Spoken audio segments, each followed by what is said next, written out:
Assalamu alaikum and welcome to Petroleum Refining Lab. Today we want to learn what are the activities, what are the equipment and what is the procedure that we follow in the Petroleum Refining Lab. Okay. So, as the name suggests, petroleum refining is the lab where we are going to characterize petroleum refining products, namely gasoline, diesel, ATF and other fuels and the petrochemicals. So, we want to learn about the equipments. We have 14 equipments in this course or in the lab. The first one is salt in crude analyzer. So, basically we start from the downstream and we go up, and as we process and refine the product. Then what we do is, second equipment is density meter and API gravity. So, again for the origin we are focusing on. Then we do vapor pressure, viscosity measurement, we do cloud point, pour point, we do flash point, and then we go to more testing for softening point and thermal stability. Then we do atmospheric distillation and vacuum distillation, carbon residue tester, gasoline fuel characteristic, diesel fuel characterization, jet fuel and the gum tester. So, as you can see here, we start with the raw material, which is the crude oil here, and then as the products are produced from the processing of the crude oil into different products. So, we do some test for the crude oil, which is the salt in crude oil, the density and API gravity, and then when we process, when we separate them, then we keep on going doing the tests like the vapor pressure, the density, the cloud point, flash point, pour point, and then the distillation to separate the product, and final characterization of the jet fuel, diesel and gasoline. Okay, so this equipment and this one, both they are actually similar equipment. One we use for diesel fuel characterization, one for the gasoline.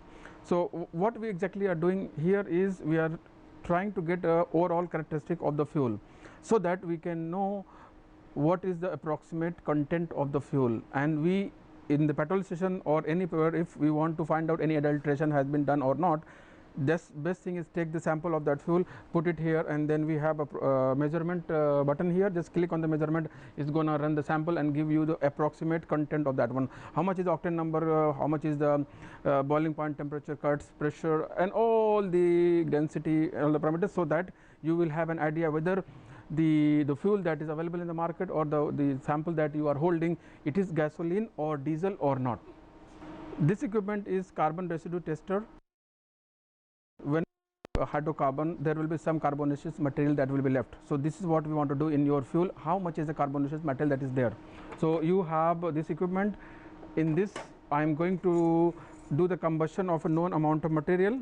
So, I will fill my sample here, then I will use oxygen as a oxidant to do the combustion, and then I will weigh it, how much was the weight before combustion and how much is after the combustion. So, I will know how much is the amount of carbonaceous material that is present in my fuel. So, this equipment is ADU5 atmospheric distillation unit, and as you know that distillation is the most important characteristic among all the properties, because it is going to give you an idea about what is the initial boiling point, what is the final boiling point, what are the different cut temperature range. So, what you do here in the top, you put the sample and then you heat it. What will happen as the temperature goes up, the vapor will form and you get cool it at here and condense it and then measure it. So, you can know what is the amount of condensate that you are generating, the rate at which you are generating, the first vapor form, final vapor form, and then you can do all the plotting. You can see the results here. Okay. This equipment is cetane index equipment. Here we are going to measure the cetane number of the diesel fuel. If you remember the IR expert, we use there to find out the fuel overall content. But if I am not sure about the result there, I need a specific very precise equipment. So, this equipment actually is going to do the exact measurement, which is 99.999% of that fuel. So, I will get, just put the fuel here inside, press test, and then it will automatically run the samples. It is going to do the 15 measurement, and then I am going to get one average value of that 15 as my cetane number, and right now it is giving me a diesel fuel cetane number 52.38. So, this apparatus we have is called thermal stability and softening point that we do. We have asphalt, that we use for road making. So, we want to know what is the maximum temperature at which it will be stable, And how you can find it here, just this is a sample holder, put your sample which is the asphalt here and put here inside in the holder, then heat it, and what will happen actually on the sample, we will put then one steel ball, and initially the asphalt is very steady at room temperature and even at the slightly high temperature, so it will hold the ball, but as temperature goes higher enough, the ball will pass through, and that's basically the softening point of my asphalt, and that is the maximum temperature I can use. This apparatus is N10 power flash point apparatus, and for any liquid hydrocarbon you can measure the flash point, and we know that flash point is the maximum temperature at which it can be stored, because after the temperature goes up it's gonna catch the fire. So by definition is the lowest temperature at which it forms enough vapor to ignite if an external source is bring to the sample. So what I do actually, here inside I have a cup in which I am going to put my fuel, and the fuel can be basically, as I said, any liquid hydrocarbon that you want here, and just you put it here. Again what you do, you heat it and bring your bring an external source of ignition and check whether the enough vapor has been generated or not. So the moment when the instantaneous fire happens, the ignition happens, that is our flash point. So I will stop that one and I will record that this is my flash point of this equipment. This equipment is PSC cloud point and pour point, and how we do actually, here we have a sample holder cup. I am going to put my sample here inside, which is already here. I have put gasoline here. I am testing to find out what is the cloud point and pour point of that one. And what it does, it just like put inside the bath, and then there is a recirculation of chiller fluid which is going to reduce the temperature, and at every 5 degree initially it's going to take it out the sample and tilt it to see if there is any formation of fog and there is a cessation of flow or not.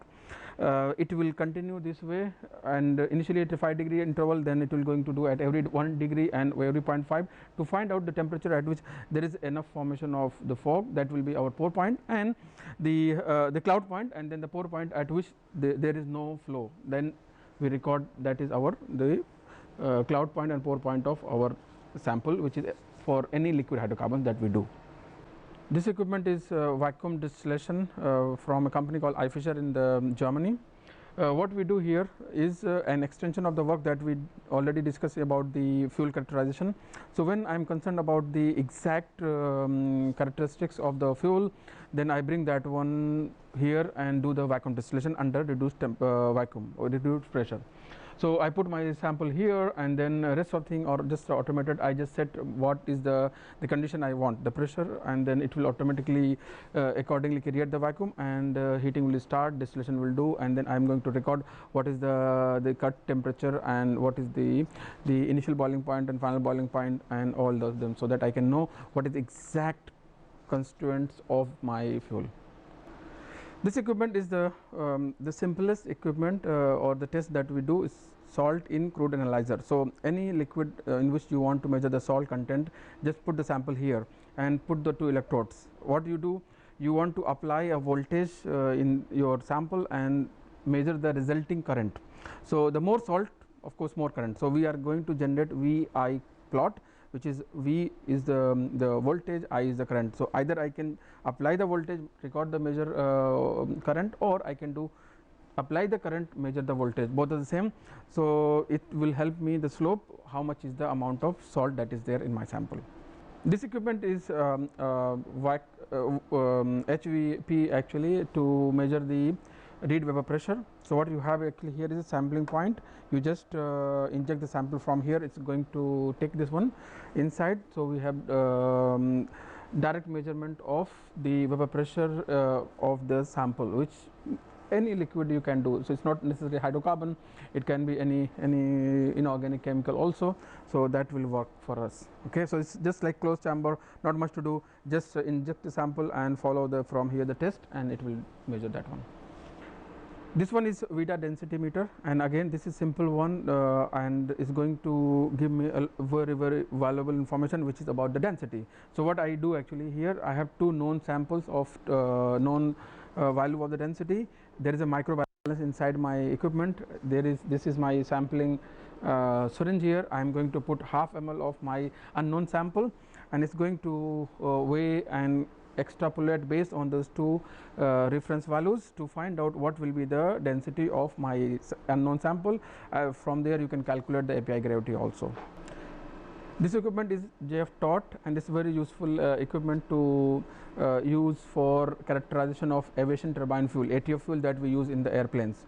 What happens actually when the temperature goes very low, there is always chances of some crystal that will be formed. So this is in this equipment, which is where we are going to find out up to what temperature there is no formation of crystal. Okay, so we have this sampling. So the computer is already here, there is program here. All I have to do is, this is my sample, I will fill the unknown sample here, connect it here, and then I'll just follow run, and it's going to inject it and going to check it. It's going to subject to the low temperature, and then I will take that one, put it here, use my microscope, actually, if you like to call it that way, the magnifying glasses, to find out if there is any crystal form or not. Yeah, this equipment is kinematic viscometer. As the name suggests, we are going to measure the viscosity of any liquid that you have, any sample. So we have two capillaries here, identical one. What we are going to do actually is, we are going to flow our unknown sample, the viscosity that you want, and we are going to measure how much is the time, residence time it need to pass through that capillary. Then we have the direct equation, just put that residence time there and you will get the viscosity of your sample. Why we have two? So that you can do the average of that one. And what we have also inside here is a bath, so you can do the measurement from the room temperature until actually 180 degree. Even more can be done with additional heating you can do, so it can go up to 300 degrees C. Okay, so the two capillaries just allow it to pass through it and measure the residence time. Use the equation to convert that residence time into the viscosity. Okay, so this equipment was Penske Martin. Now I am going to show you the procedure to do the experiment. Okay, so this is my cup here, open cup. Inside you can see I put the diesel as sample, and this is just to close the cup. The rod you can see here, this is for connecting the electricity. So I am going to do the conductivity to heat the sample. So electrical connection will power will go inside. Now all I have to do is just put this one to my cup inside here, and you can see here this one will go into electrode and it will tick the sound, and I have to click on the run button, test run, give the sample name if I have. And this is right now diesel, as I said, so I am just going to say run. Okay, so the temperature is right now 94, which is the room temperature here, because air condition going on. I have inside stirrer also, which is rotating, so the temperature is uniform, is heating, and look at the filament is red now, so that is going to inject in the cup to see whether the momentary fire happens or not. Every few temperature, initially few degrees it is going to check, then later it is going to check every 0.5 degree and even less than that. When I put the sample here, I put is diesel, so it knows that the flash point is somewhere around 80, like that one. So it is in the beginning it's going faster, it's heating, so that it can quickly go up to that. Once it's around that one, then it is going to go a little slower. So right now we are just watching this one. So it has stopped it now, no more running. It has also stopped from here. It is showing that your sample that you use, the end point or the flash point of that sample is 71.5. It was expected flash point was 84. This is okay, because that is the normal diesel. The one that we have actually is a different diesel, so it's okay. Okay, so now we are going to do the diesel C10 index number for the sample. So I put the sample here already. I am going to follow the test method. So I just click the test, and it's going to give me the number of the test that it's doing. I will just say click run. It is saying that verify it is close or not, so I just double check close, say OK, and it is automatically going to load the sample and going to measure 15 times the diesel C10 index. Okay, so the C10 point, it is measuring 15 points and then giving me the average. So I can just follow here. It is going to take like a few more seconds, and I will see if it has started the experiment or not. When it's starting, it's going to pre-check all the things, because it has to inject the sample and find the number. So we can see here it's loading the sample and checking, because it has to run the 15 times. Okay, so you can see here that initial retest also done everything, and it is doing the pre-injection now sample here, and right now the status is pre-injection. So it is injecting some fluid to check whether the flow is there or not, because every run then it will need to get rid of the fuel. So fuel right now is loading, pressurizing and checking the coolant and doing that one. So again the pre-injection, it is going to do the 5 cycles so that the entire capillary is clear, there is no impurity that is there. So after the test is done, you can see this is the diesel C10 index, which is 52.13 for our diesel. Okay, this is here. If I want to print, I can just directly print the button here and it's going to give me the result.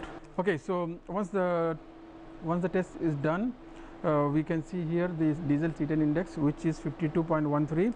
What I did, actually I just pressed the print button, so I got the printout of the value here. Yeah, so as I said, this is very accurate method of determining the exact C10 index of the diesel fuel. So this equipment is for the Miniscan IR Expert, that tells you about overall spectrum of your fuel. So here we have gasoline. So I just put the gasoline here with the small capillary pipe which is here. Is going to take the sample from here. I need to start with the measurement and let it automatically take the sample. So edit sample name, what you have, gasoline name and the procedure and everything. Just click start button. Is gonna automatically start for you. So you can see here now it is initializing the measurements, and it's going to give me the like a broad approximation of the boiling characteristics, what it consists of. So aromatics, phenolphthalein, any other additives it has, hydrocarbons, saturated, unsaturated, and all of these things we will see it here. Now right now it is trying to start the measurement, and once it do the measurement, we'll evaluate and we'll see how the result will look like. The test run has completed and the result is automatically displayed here. I can see here this is my sample gasoline that I run here, and all the composition. Remember what I was looking for, what it consists of, so that I know that if there is any mixing, any adulteration has taken place. So I will check what are the different compound it consists of: methanol, ethanol, acetone, isopropanol, butadiene, all of them. Continue here all the additives that are there in the gasoline, MTB, ETB and all others. So I can see from here if it consists of xylene and all, toluene. What other chemicals it consists of: naphthalene, durine, total aniline, esters, octane number also it has found. Okay, so we can see the motor octane number also. It has also done many other measurements, initial boiling point also, the temperature characteristic also. This will give an idea about what is consist of, whether it's mixing there or not, VOC, and all of these things. So basically it's a quite comprehensive, it gives an idea about overall fuel quality.